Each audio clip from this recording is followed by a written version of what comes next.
Sales is an enticing but also really difficult career. Would you agree? Absolutely. How did you know that sales, and specifically real estate salesperson, how did you know that was the right path for you, Ian? Yeah, I mean, great question, Brian. Couple answers to it. So again, initially out of high school, I started at door-to-door sales right away at 18.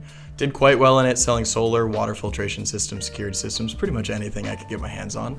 But that being said, there was no repeat clients. There was no referral systems really happening. It was one and done, long days, and it felt like each year, no matter how well I did, I was starting back at zero as soon as that calendar year changed.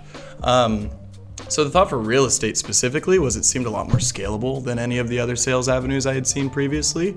And then sales in general, I mean, I'm a people person. I love talking to people. I'm naturally curious and want to help people and understand why they're doing what they're doing.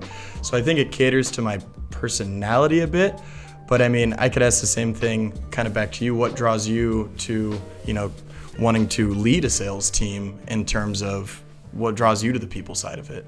Yeah, it's really rewarding seeing people like yourself, seeing people that are on our team that actually want this and helping them achieve their goals, right? And that's one thing I hear our salespeople say, and I've heard Mike Proctor say this, is like, no matter how good a salesperson you are, if they don't want to buy a house, they're not going to buy a house. So we don't ever have to feel icky about going, oh, we're going to make them bend to our will. Mm-hmm.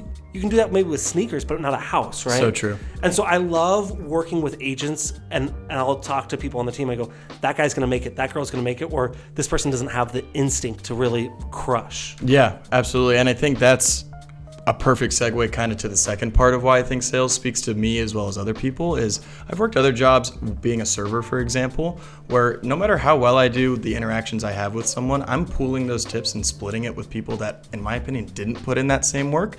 This is an industry, and sales in general is an industry where you get out what you put in, and it's really that simple. So if you think you're a grinder and you have the ability to push yourself that much harder, I think any aspect of sales is going to work, but real estate specifically is kind of a no-brainer.